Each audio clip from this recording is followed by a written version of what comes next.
नमस्कार दोस्तों। भारत में जब भी कोई बड़ी परियोजना आती है तो उसके साथ दो चीजें मुफ्त मिलती हैं। एक विकास के बड़े बड़े वादे और दूसरा पर्यावरण की छोटी सी श्रद्धांजलि। आज बात करते हैं हम ग्रेट निकोबार द्वीप की। नमस्कार दोस्तों, आपका वंदे मातृभूमि की इस नए एपिसोड में हार्दिक अभिनंदन। दोस्तों, ग्रेट निकोबार द्वीप हिंद महासागर के बीचों बीच बसा एक खूबसूरत द्वीप वर्षों से प्रकृति का शांत घर था। घने जंगल, दुर्लभ जीव जंतु, साफ समुद्र और आदिवासी समुदाय। लेकिन अब यहाँ आने वाला है विकास का महाकुंभ। योजना है एक विशाल ट्रांसशिपमेंट पोर्ट, एक अंतर्राष्ट्रीय हवाई अड्डा, बिजनेस टाउनशिप, बिजली संयंत्र और न जाने क्या क्या। सरकार कहती है देश का भविष्य बदल जाएगा और प्रकृति पूछ रही है मेरा क्या होगा भाई। हजारों पेड़ काटे जाएंगे, कोरल रीफ प्रभावित होगी, समुद्री जीवों का घर बदलेगा। लेकिन चिंता मत कीजिए, हमारे यहाँ पेड़ काटने से पहले उसकी फोटो खींच ली जाती है। फिर कहा जाता है देखो हमने इसकी यादों को संरक्षित कर लिया है। उधर कुछ इन्वायरमेंटलिस्ट कह रहे हैं कि यह द्वीप जैव विविधता का खजाना है। लेकिन विकास प्रेमियों का जवाब तैयार है। कॉकरोच तो पैदा होंगे ही, जंगल रहे या ना रहे।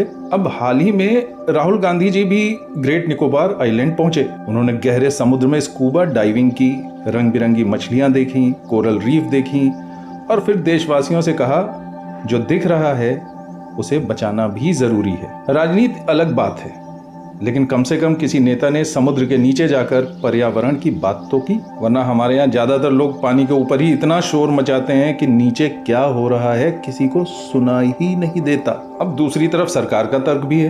वो कहती है यह परियोजना सिर्फ विकास नहीं बल्कि राष्ट्रीय सुरक्षा का सवाल है। हिंद महासागर में भारत की रणनीतिक ताकत बढ़ेगी, व्यापार बढ़ेगा, रोजगार आएगा। हाँ, आपने सही सुना, रोजगार आएगा। और सच कहें तो ये बातें गलत भी नहीं हैं, लेकिन सवाल वही है कि क्या विकास और पर्यावरण हमेशा एक दूसरे के दुश्मन ही रहेंगे? क्या हर बार तरक्की की कीमत जंगलों को ही चुकानी पड़ेगी? क्या हर नई सड़क के बदले किसी पुराने पेड़ की मौत जरूरी है? या फिर ऐसा रास्ता भी हो सकता है जहां बंदरगाह भी बने, रोजगार भी आए और प्रकृति भी जिंदा रहे? क्योंकि अगर विकास का मतलब सिर्फ कंक्रीट है तो एक दिन हम इतनी ऊंची इमारतें बना लेंगे कि उनके बीच से आसमान भी दिखाई नहीं देगा और फिर अपने बच्चों को किताब में तस्वीर दिखाकर बताएंगे बेटा ये पेड़ होता था, इसमें असली चिड़िया रहती थी।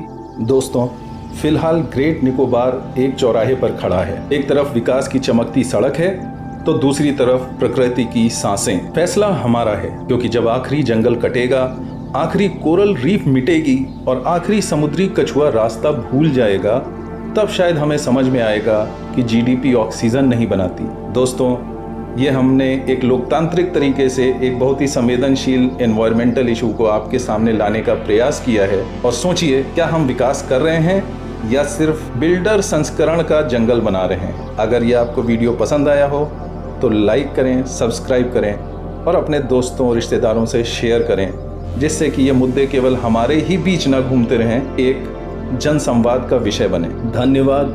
वंदे मातृभूमि।